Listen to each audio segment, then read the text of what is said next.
미국 전역이 CNN에서 방영된 프로그램 한 편에 의해 발칵 뒤집혔습니다. 충격적이게도 CNN에서 방영된 프로그램의 주인공은 한국 할머니 한 분이셨는데요. 도대체 한국 할머니 때문에 왜 미국 전역이 발칵 뒤집힐 수밖에 없었던 것일지 지금 바로 사연 시작하겠습니다. 지금이야 이렇게 여러분 앞에서 담담하게 이야기할 수 있게 되었지만 불과 한 달 전만 해도 제 이름은 미국 전역의 뉴스에서 오르내리고 있었습니다. CNN 같은 방송사에서는 제 얼굴과 함께 미국 학부모 단체의 거센 반발이라는 자막을 내보냈고 신문들은 연일 저희 동네의 작은 초등학교에서 벌어진 일을 대서특필했었죠. 제 전화는 쉴 새 없이 울렸고 심지어 일부 학부모들은 저를 아이들의 건강을 위협하는 편견 덩어리라며 비난하기도 했어요. 이 모든 소동의 중심에 제가 있었습니다. 그리고 그 시작에는 한 명의 한국인 할머니가 있었고요.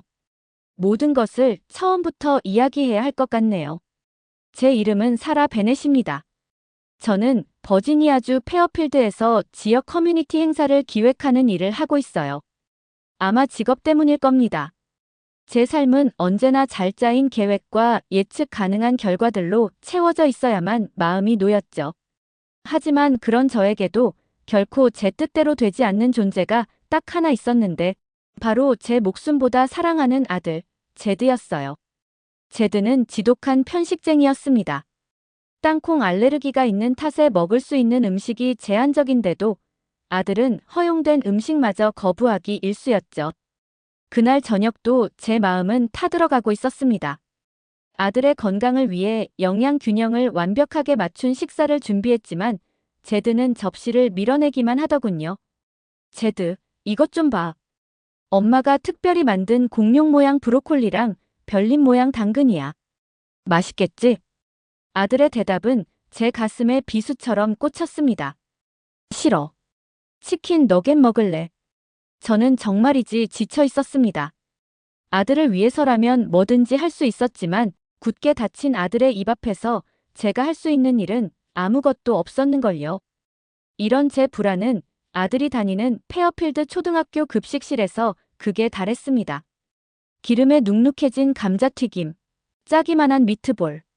학부모회 대표로서 몇 번이나 문제를 제기했지만 학교는 예산과 규정 탓만 하며 바꿀 생각이 없어 보였어요. 제드는 그런 급식마저 거의 다 남기고 집으로 돌아오곤 했죠. 그러던 어느 날이었어요. 학교에서 세계 음식의 날을 개최한다는 가정통신문을 받게 된 겁니다.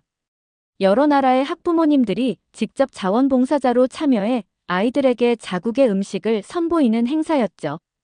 어쩌면 이게 기회가 될지도 모른다고 생각했어요. 최악의 급식에 아주 작은 변화라도 가져올 수 있는 계기가 될지도 모른다고요. 저는 학부모회 대표로서 행사의 총괄 점검을 자처했습니다. 행사 당일 아침, 저는 누구보다 먼저 학교 주방으로 향했습니다. 주방은 이미 활기가 넘쳤어요. 이탈리아에서 오신 학부모님은 맛있는 냄새를 풍기는 라자냐를 만들고 계셨고, 멕시코 학부모님은 신선한 살사 소스를 준비하고 있었죠. 모두 아이들이 좋아할 만한, 그리고 제게도 익숙한 음식들이었습니다. 저는 안도의 한숨을 내쉬며 고개를 끄덕였어요. 모든 것이 제 계획대로 순조롭게 진행되고 있다고 생각했죠. 바로 그 순간 주방 구석의 한 모습이 제 눈에 들어오기 전까지는요. 그곳에는 작은 체구의 동양인 할머니 한 분이 조용히 서 계셨습니다. 낡았지만 아주 깨끗한 앞치마를 두르고 있었는데 나중에 알고 보니 손주인 카이를 보기 위해 한국에서 오신 오보키 할머니셨어요. 그런데 할머니 앞에 놓인 재료들이 어딘가 이상했습니다. 알록달록한 채소들 옆에 정체 모를 노란 단무지 같은 것이 놓여 있었고 시커먼 종이 같은 것도 있었어요. 옆에서는 간장과 설탕이 뒤섞인 것 같은 제게는 너무나 생소하고 달짝지근한 냄새가 나고 있었죠. 제 마음속에서 무언가 잘못되어 가고 있다는 경고음이 울리기 시작했습니다. 아니나 다를까 급식 책임자인 엘리노어 핀치가 날카로운 목소리로 할머니께 말을 걸더군요. 어머님, 여긴 수백 명의 아이들이 먹을 음식을 만드는 전문 주방입니다. 혹시라도 위생상의 문제가 생길 수 있으니 도와주실 수 있는 일이 있을지 잘 모르겠네요. 엘리노어의 말은 무례했지만 솔직히 제 마음과 다르지 않았습니다. 저 역시 저 할머니가 전문가가 아니라는 것을 한눈에 알 수 있었으니까요. 학부모회 대표로서 저는 이 상황을 그냥 넘어갈 수 없었습니다. 저는 할머니에게 다가가 최대한 정중하지만 단호한 목소리로 말을 건넸어요. 실례지만 지금 만드시는 음식이 어떤 건지 여쭤봐도 될까요? 저희는 아이들에게 제공되는 모든 음식의 성분과 레시피를 사전에 검토해야 할 의무가 있어서요. 제 질문의 의도는 명확했습니다. 당신의 음식은 검증되지 않았으니 신뢰할 수 없다는 뜻이었죠. 할머니는 제 눈을 잠시 바라보시더니 너무나도 평온한 얼굴로 대답하시더군요. 아, 이건 그냥 떡볶이랑 김밥이에요. 우리 손주가 좋아해서요. 그 순간 저는 머릿속이 하얘지는 기분이었습니다. 데이터도 레시피도 시스템도 없이 그저 손주가 좋아해서라니요. 이건 학부모의 대표로서 그리고 아들의 건강을 책임져야 하는 엄마로서 절대 용납할 수 없는 이야기였습니다. 제 주변은 어느새 웅성거리는 소리로 가득 찼어요. 저 검은색 종이 같은 건 대체 뭐죠? 아이들이 과연 저런 걸 먹을까요? 다른 학부모들 역시 저와 같은 생각을 하고 있었던 겁니다. 저는 확신했어요. 저 음식은 위험하다고. 알레르기 반응을 일으킬 수도 있고 아이들의 입맛에 맞지 않아 전부 음식물 쓰레기가 될 것이 뻔하다고 말이에요. 그래서 저는 결심했습니다.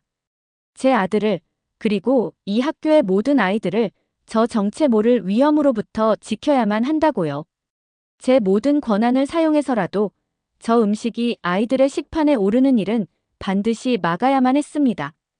그것이 제가 할 수 있는 최선이자 유일한 방법이라고 그때의 저는 조금의 의심도 없이 굳게 믿고 있었던 겁니다. 제 결심은 확고했습니다.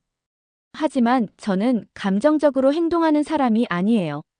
학부모회 대표로서 제 모든 행동에는 명확한 근거와 데이터가 뒷받침되어야만 했죠. 저는 그 할머니의 음식이 왜 위험한지에 대한 객관적인 증거를 찾아야만 했습니다. 그래서 저는 곧바로 휴대폰을 꺼내 들고 한국 음식의 문제점이라는 주제로 검색을 시작했어요. 결과를 찾는 데는 오랜 시간이 걸리지 않았습니다. 화면에는 제가 예상했던 것보다 훨씬 더 자극적인 제목의 기사들이 쏟아져 나오더군요. 고추장이라는 시뻘건 소스가 위장에 얼마나 부담을 주는지에 대한 경고성. 칼럼, 발효 과정에서 생길 수 있는 박테리아의 위험성을 다룬 연구 보고서. 심지어는 제대로 조리되지 않은 해산물 요리에서 발생한 식중독 사고 사례까지. 물론 그 기사들이 할머니가 만드는 음식과 직접적인 관련이 없다는 것쯤은 알고 있었어요. 하지만 중요한 것은 위험의 가능성 그 자체였습니다. 저는 이 자료들을 하나하나 저장하며 다른 학부모들에게 보낼 메시지를 작성하기 시작했어요. 우리의 아이들을 검증되지 않은 위험에 노출시킬 수는 없습니다. 라는 문구와 함께 말이죠. 제 예상대로 다른 학부모들의 반응은 즉각적이었습니다. 특히 저처럼 아이의 알레르기 문제로 예민했던 엄마들은 제 주장에 적극적으로 동조하기 시작했죠. 우리는 하나의 의견으로 뭉쳤고 저는 우리의 합리적인 우려를 대표해서 급식 책임자인 엘리노어 핀치에게 정식으로 문제를 제기하기로 했습니다. 제가 주방으로 다시 돌아갔을 때 엘리노어는 이미 저와 같은 생각을 행동으로 옮기고 있었어요. 그녀는 팔짱을 낀 채 복희 할머니 앞에서 날카롭게 말하고 있었습니다. 어머님, 이 소스의 정확한 성분표를 제출해 주셔야 합니다. 저희는 모든 학생의 알레르기 정보를 데이터베이스에 가지고 있거든요. 단 한 명의 학생이라도 위험에 처하게 할 수는 없습니다.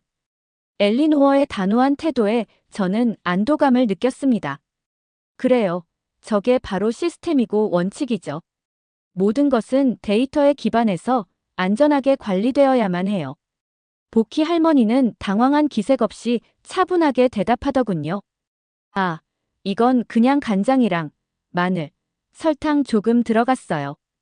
그리고 참기름 한 방울. 그게 다예요.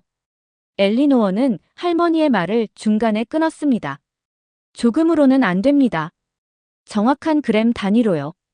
그리고 그 간장이라는 것의 원산지와 제조사 정보도 필요합니다. 그건 사실상 불가능한 요구였습니다. 평생을 손대중으로 요리해온 할머니에게 그램 단위를 요구하는 것은 마치 화가에게 그림을 그릴 때 사용한 물감의 양을 밀리리터 단위로 제출하라는 것과 같았으니까요. 저는 할머니의 곤란한 표정을 보며 이 문제가 자연스럽게 해결될 것이라고 생각했어요. 결국 저 할머니가 자신의 방식을 포기하고 물러설 수밖에 없을 거라고 말이죠. 저와 엘리노어가 만들어낸 보이지 않는 벽은 생각보다 훨씬 더 견고했습니다. 바로 그때였어요.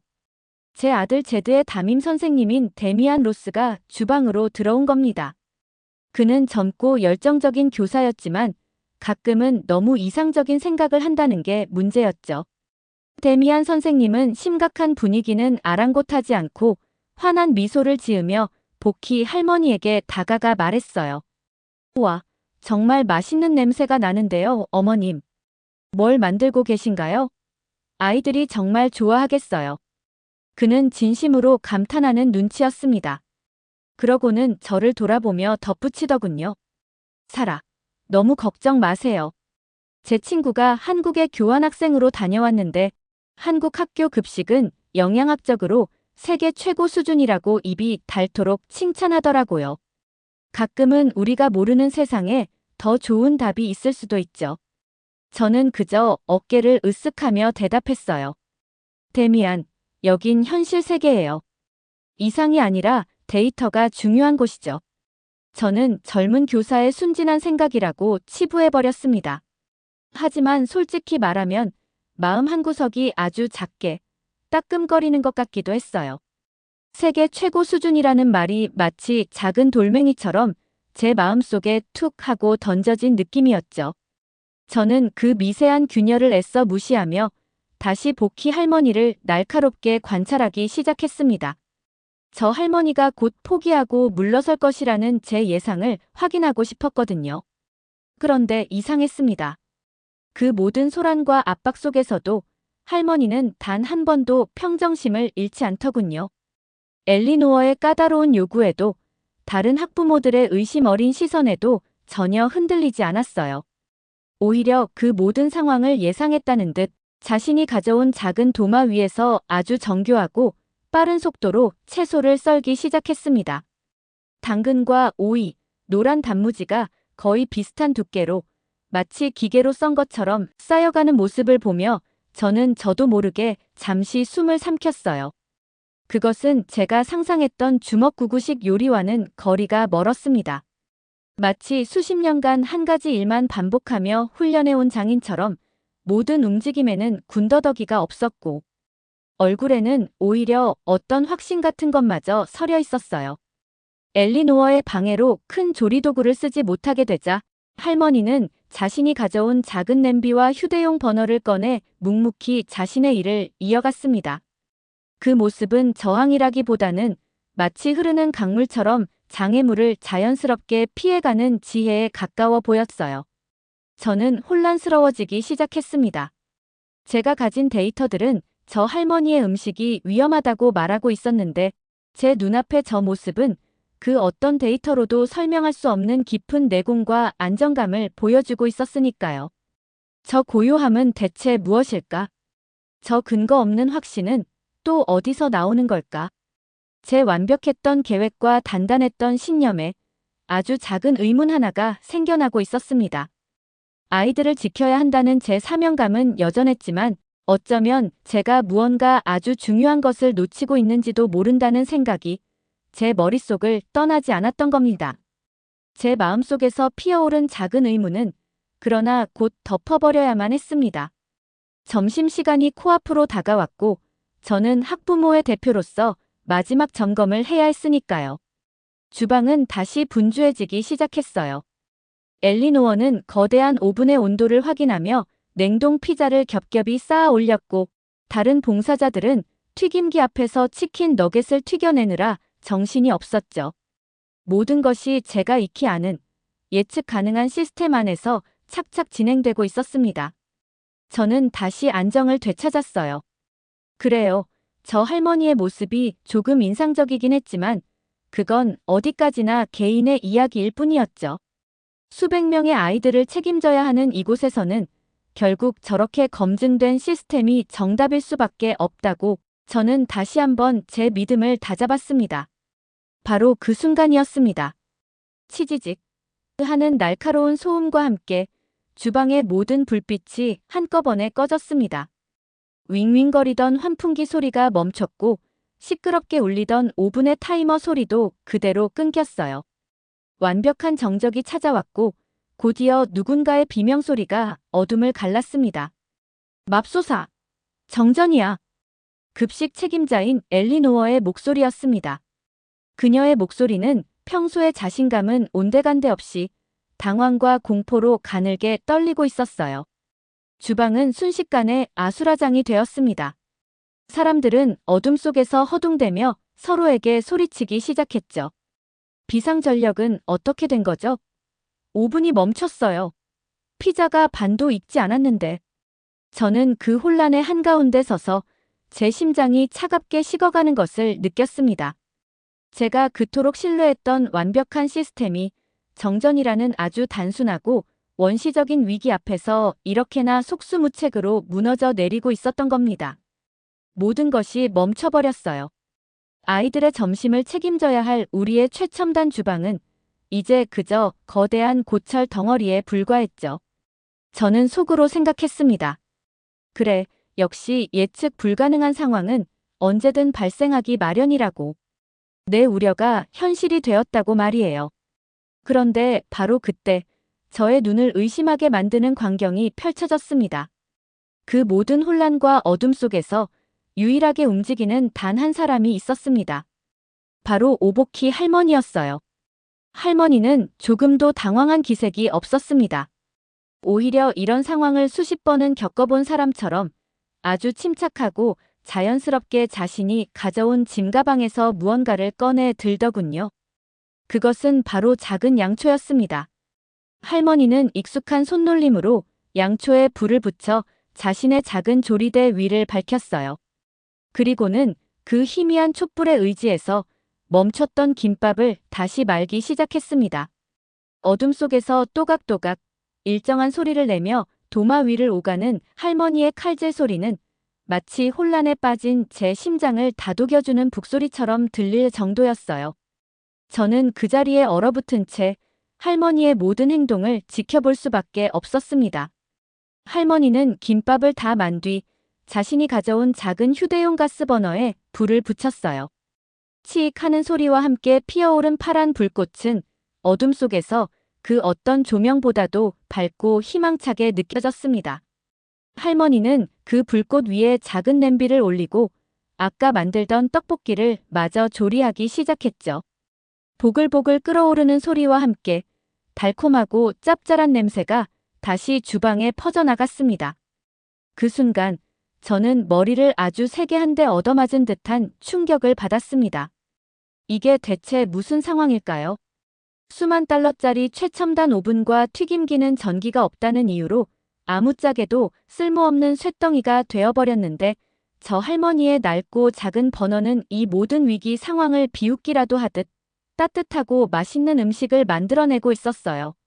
제가 그토록 신봉했던 완벽한 시스템은 아주 작은 위기 앞에서 산산조각이 나버렸습니다. 하지만 제가 그토록 무시하고 비웃었던 할머니의 주먹구구식 지혜는 이 모든 어둠과 혼란 속에서 유일한 해결책을 제시하고 있었던 겁니다. 저는 그때 깨달았어요. 제가 믿었던 것은 그저 효율이었을 뿐이라는 것을요.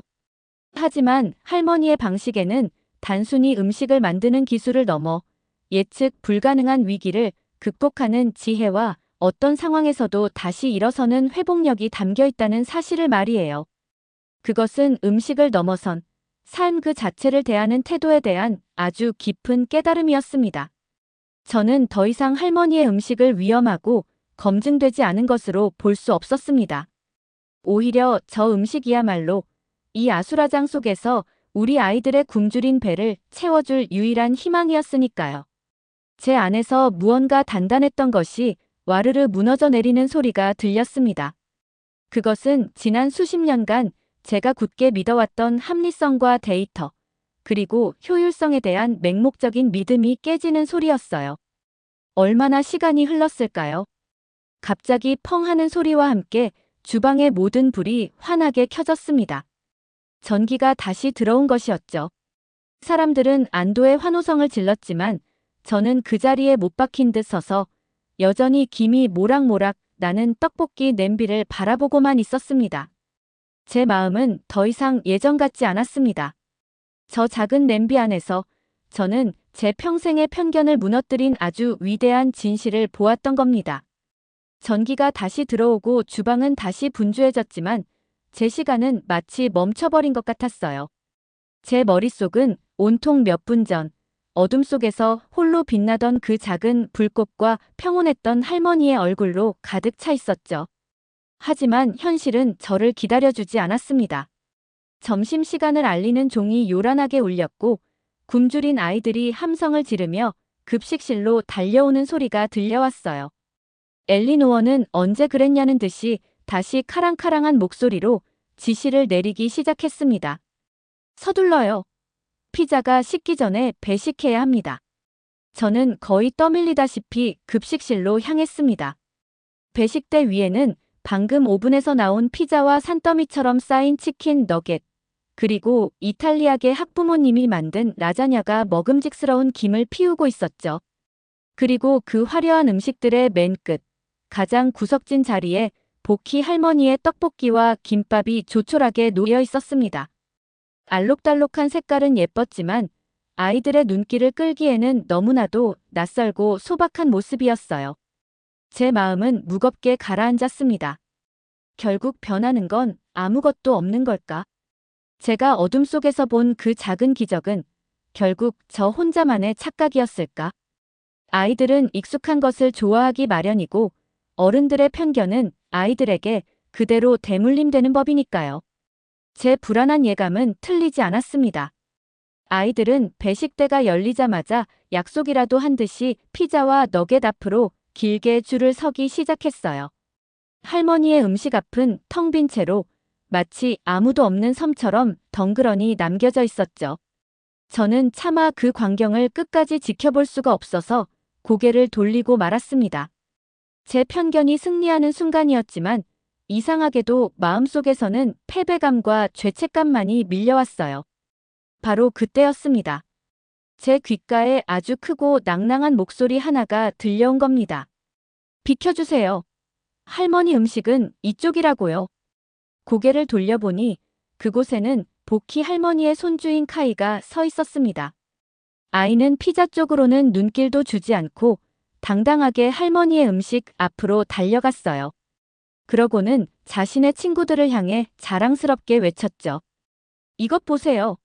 이게 바로 우리 할머니가 만든 KBBQ 라이스 롤이에요. 세상에서 제일 맛있다니까요. 카이는 김밥 하나를 입에 쏙 넣고는 마치 최고의 배우처럼 과장된 표정으로 맛을 음미하기 시작했습니다. 그 우스꽝스러운 모습에 친구들이 웃음을 터뜨렸죠. 한 아이가 의심스럽다는 듯이 물었어요. 정말이야? 저 검은색 종이는 맛이 이상할 것 같은데. 먹어보면 알아. 안 먹으면 너만 손해라니까. 카이의 자신감 넘치는 태도에 호기심이 생긴 친구 한 명이 마지못해 떡볶이 하나를 입에 넣었습니다. 잠시 후 그 아이의 눈이 동전만하게 커지더군요. 와, 이거 이상한 소시지인 줄 알았는데 엄청 쫄깃하고 달콤해. 처음 먹어보는 맛이야. 그 한마디는 마치 마법의 주문과도 같았어요. 그 말을 시작으로 다른 아이들도 하나둘씩 할머니의 음식 쪽으로 발걸음을 옮기기 시작했습니다. 처음에는 주저하며 작은 김밥 조각 하나를 맛보던 아이들은 이내 그 맛에 반해 접시 가득 음식을 담기 시작했죠. 와, 안에 채소가 있는데도 맛있어. 이 소스, 우리 아빠가 좋아하는 바비큐 소스 맛이랑 비슷한데 더 맛있는 것 같아. 아이들의 순수한 감탄사가 급식실 곳곳에서 터져 나왔습니다. 속삭임은 어느새 환호성으로 바뀌었고 잠시 후에는 아주 놀라운 광경이 펼쳐졌어요. 피자와 너겟 앞에 길게 늘어섰던 줄이 순식간에 사라지고 모든 아이들이 할머니의 음식을 받기 위해 새로운 줄을 서기 시작한 겁니다. 저는 그 모습을 멍하니 바라보았습니다. 제 데이터와 논리 그리고 완벽했던 계획이 저 작은 아이들의 순수한 입맛 앞에서 완전히 무너져 내리는 순간이었어요. 그리고 마침내 제 심장을 멎게 만드는 순간이 찾아왔습니다. 저 멀리서 제 아들 제드가 급식판을 들고 걸어오고 있었어요. 저는 저도 모르게 마른 침을 삼켰습니다. 제드는 학교에서 가장 악명 높은 편식쟁이였죠. 제발, 제드. 제발 한 번만이라도. 저는 속으로 간절하게 기도했습니다. 제드는 배식대 앞에 섰습니다. 아이는 잠시 망설이는 듯 했어요. 한쪽에는 자신이 그토록 좋아하던 피자가 있었고, 다른 한쪽에는 친구들이 맛있다고 아우성을 치는 낯선 음식이 있었으니까요. 저는 제 심장이 터질 것처럼 세차게 뛰는 것을 느꼈습니다. 제드의 작은 선택이 이제는 저에게 있어 세상에서 가장 중요한 일이 되어버렸어요. 아들은 잠시 고민하더니 아주 작은 김밥 조각 하나를 자신의 급식판 위로 옮겼습니다. 그걸로 끝이 아니었어요. 아이는 아주 작은 떡볶이 한 조각도 함께 담았습니다. 저는 제 눈을 의심했어요. 제 아들 제드가 생전 처음 보는 음식을, 그것도 스스로의 의지로 담은 겁니다. 제드는 자리로 돌아와 앉았습니다. 저는 멀리서 그 모습을 숨죽인 채 지켜보았죠. 아이는 마치 독이라도 맛보는 것처럼 김밥 조각을 한참 동안 노려보더군요. 그러고는 아주 천천히 김밥을 입으로 가져갔습니다. 시간이 영원처럼 느껴졌어요. 아이가 김밥을 입에 넣고 우물거리기 시작했습니다. 저는 손에 땀이 나는 것조차 잊은 채 아들의 표정 변화 하나하나를 놓치지 않으려고 애썼습니다.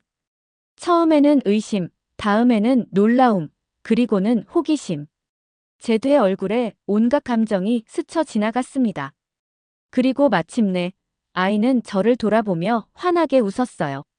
그 순간 제 세상이 온통 빛으로 가득 차는 것 같았습니다. 제드는 자리에서 일어나 제게로 달려오더니 제 옷자락을 잡아 끌며 말했어요. 그 목소리는 제 평생 잊지 못할 겁니다. 엄마, 저 이거 더 먹어도 돼요? 저 당근이 이렇게 맛있는 건 줄 처음 알았어요. 그 한마디에 제 안에 있던 무언가가 완전히 무너져 내렸습니다. 눈물이 쉴 새 없이 흘러내렸어요. 부끄러움도 체면도 모두 잊어버렸습니다. 저는 울면서 고개를 끄덕였어요. 제 아들이, 제 사랑하는 아들이 난생 처음으로 채소를 맛있다고 말해주었습니다. 저는 눈물로 흐려진 시야 속에서 주방 한쪽에 조용히 서서 아이들을 바라보고 있는 복희 할머니를 발견했습니다. 할머니는 그 모든 소란 속에서도 그저 인자한 미소로 아이들을 바라보고만 있었어요. 저는 더 이상 망설일 수가 없었습니다. 아이들의 환호성으로 가득 찬 급식실을 가로질러 할머니에게로 다가갔습니다. 그리고는 할머니의 작은 손을 붙잡고 흐느끼며 말했어요. 정말, 정말 죄송합니다. 제가 모든 것을 틀렸습니다. 제 어리석은 편견으로 당신의 그 깊은 마음을 알아보지 못했습니다. 제 아들이 채소를 먹는 모습을 오늘 처음으로 봤습니다. 정말 감사합니다. 제 진심 어린 사과에 할머니는 그저 제 손을 따뜻하게 잡아주실 뿐이었어요. 잠시 후 엘리노어 역시 창백해진 얼굴로 다가와 고개를 숙였습니다. 그녀 역시 자신의 시스템이 그리고 자신의 편견이 완전히 틀렸다는 것을 인정한 것이었죠. 그날 급식실의 풍경은 아주 기이했습니다. 할머니의 음식이 담겨있던 배식판은 바닥까지 싹싹 비워졌지만 산더미처럼 쌓여있던 피자와 너겟은 거의 그대로 남아있었으니까요. 그것은 하나의 작은 혁명이었습니다. 데이터와 시스템을 이겨낸 한 할머니의 위대한 사랑이 만들어낸 기적이었습니다. 그날 오후 급식실에서 벌어진 작은 혁명은 그저 시작에 불과했습니다. 제 아들 제드는 그날 저녁 난생 처음으로 저에게 저녁 메뉴를 먼저 물어봤어요. 혹시 점심에 먹었던 것과 비슷한 밥말이를 만들어줄 수 있냐고요. 저는 눈물이 날 것 같았지만 꾹 참고 인터넷을 뒤져가며 밤늦게까지 서툰 솜씨로 김밥을 만들어야만 했죠. 물론 복희 할머니의 손맛을 따라갈 수는 없었지만 제드가 그 김밥을 맛있게 먹어주는 것만으로도 저는 세상을 다 가진 기분이었습니다. 다음 날 아침, 저는 제가 해야 할 일이 무엇인지 정확히 알고 있었습니다. 저는 학부모회 대표로서 긴급 학부모 총회를 소집했어요. 제 평생의 편견이 어떻게 무너졌는지, 그리고 제 아들에게 어떤 기적이 일어났는지를 숨김없이 고백했습니다. 저는 어제 제 평생의 편견이 무너지는 것을 보았습니다. 그리고 제 아들이 난생 처음으로 채소를 먹는 기적을 보았습니다. 저는 우리가 지금까지 아이들에게 제공해온 음식이 사실은 아이들의 건강을 위한 최선이 아니었음을 인정해야만 합니다. 우리에게는 변화가 필요합니다. 제 진심 어린 고백에 처음에는 저를 비난했던 학부모들조차 고개를 끄덕이기 시작했어요.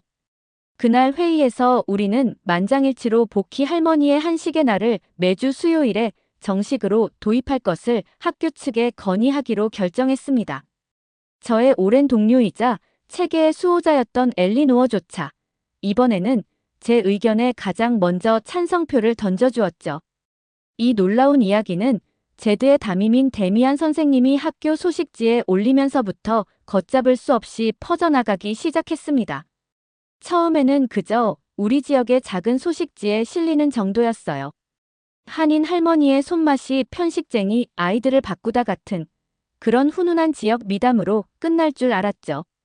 하지만 그 이야기는 인터넷을 통해 공유되고 또 공유되면서 점점 더 큰 파장을 만들어냈습니다. 어느 날 아침, 저는 모르는 번호로 걸려온 전화를 받았습니다. 바로 미국의 한 주요 방송사 기자였어요. 그들은 기적의 점심시간에 대해 심층 취재를 하고 싶다고 했습니다. 저는 두려웠어요. 제 과거의 어리석은 편견이 전국에 알려지는 것이 무서웠죠. 하지만 저는 용기를 내기로 했습니다. 이것은 제가 마땅히 짊어져야 할 책임이었으니까요. 방송에 출연한 저는 제가 얼마나 어리석었는지, 그리고 복희 할머니의 음식이 어떻게 제 아이와 저의 삶을 바꾸어 놓았는지를 솔직하게 이야기했습니다. 방송이 나간 다음 날, 세상은 완전히 달라져 있었습니다. 한 한국인 할머니의 도시락, 이것이 미국 급식 위기의 해답인가? 텔레비전 화면에 떠오른 그 표제를 보는 순간, 저는 이것이 더 이상 우리 학교만의 일이 아님을 직감했습니다. 제 전자우편과 학부모회 사무실의 전화는 그날부터 불이 나기 시작했어요. 미국 전역의 학부모들이 연락을 해왔습니다. 캘리포니아, 텍사스, 뉴욕. 모두가 같은 이야기를 했어요. 자신의 아이들 역시 우리 학교와 똑같은 문제에 시달리고 있다고요. 그리고 그들은 우리에게 방법을 묻기 시작했습니다. 저는 제가 해야 할 일을 깨달았어요. 과거에 제가 편견을 퍼뜨리기 위해 사람들을 모았던 것처럼 이제는 긍정적인 변화를 위해 사람들을 모아야만 했습니다. 행사 기획자로서의 제 모든 경험과 능력을 총동원하기 시작했죠. 저는 다른 학부모들과 함께 온라인 운동을 시작했습니다. 우리의 목표는 단순하고 명확했어요. 전국 방송에 방영된 기적의 점심시간 영상을 모든 교육부 관계자와 지역 정치인들에게 보내는 것이었습니다. 우리의 구호는 아주 직설적이었어요. 한국 할머니의 영상을 주목해 주십시오. 라는 이 문구는 순식간에 번져나갔습니다. 처음에는 수십 통에 불과했던 전자우편이 며칠 만에 수천, 수만 통으로 늘어났죠. 교육부의 전산망이 마비될 지경이라는 뉴스까지 나올 정도였으니까요. 이 움직임은 미국을 넘어 전 세계로 퍼져나갔습니다. 저는 제 평생 그렇게 많은 나라의 언어를 한꺼번에 본 적이 없었어요. 프랑스, 브라질, 일본, 이집트. 전 세계의 부모들이 자신의 언어로 우리를 응원하고 한식의 우수성에 감탄하는 글들을 사회관계망 서비스에 올리기 시작했습니다. 사람들은 할머니의 음식을 통해 정이라는 제가 한 번도 들어보지 못했던 한국의 단어를 배우고 있었습니다. 그것은 단순한 사랑이나 친절함과는 다른 더 깊고 따뜻한 무언가였죠. 저는 그 단어를 통해 제가 할머니에게 느꼈던 감동의 실체를 비로소 이해할 수 있었습니다. 몇 달이 흘렀습니다. 보키 할머니는 손주 카이와 아쉬운 작별 인사를 나누고 한국으로 돌아가셨어요. 하지만 할머니가 남긴 변화는 이제 우리 모두의 일상에 깊숙이 자리 잡게 되었습니다. 어느 날 오후, 저는 제 아들 제드, 그리고 이제는 제드의 가장 친한 친구가 된 카이와 함께 거실에 앉아 있었어요. 우리는 한국에 계신 보키 할머니와 영상 통화를 하기로 약속했거든요. 화면 너머로 할머니의 인자한 얼굴이 나타나자 아이들은 기쁨의 함성을 질렀습니다. 특히 제 아들 제드의 변화는 놀라웠어요. 몇 달 전만 해도 피자와 너겟만 찾던 아이는 이제 학교에서 가장 채소를 잘 먹는 아이가 되어 있었습니다. 얼굴에는 생기가 돌았고 몸무게도 정상으로 돌아왔죠. 제드는 서툰 한국말로 할머니에게 인사를 건넸습니다. 할머니, 보고 싶어요. 김밥 또 먹고 싶어요. 그 말을 들은 할머니의 눈가에는 촉촉한 이슬이 맺혔습니다. 저는 할머니께 보여드릴 것이 있다며 얼마 전 새로 바뀐 우리 학교의 급식 메뉴판을 화면에 비추어 드렸어요. 메뉴판의 수요일 칸에는 이제는 우리 모두에게 너무나도 익숙한 이름이 자랑스럽게 적혀 있었습니다. 보키 할머니의 한식의 날 김밥과 떡볶이. 그것을 보신 할머니는 마침내 환한 웃음을 터뜨리셨습니다. 그 미소는 제가 봤던 그 어떤 미소보다도 아름답고 따뜻했어요. 저는 이제 알고 있습니다. 그날 급식실에서 일어난 일은 단순한 해프닝이 아니었다는 것을요. 그것은 한 사람의 진심 어린 사랑이 굳게 닫혔던 제 편견의 문을 열고 나아가 하나의 거대한 체계까지 변화시킨 위대한 여정의 시작이었습니다. 저는 이제 더 이상 수치만 맹신하지 않아요. 세상에는 숫자로 증명할 수 없는 더 위대한 가치들이 존재한다는 것을 할머니의 작은 도시락이 제게 가르쳐 주었으니까요. 그리고 저는 그 가르침을 앞으로 제 평생에 걸쳐 잊지 못할 겁니다.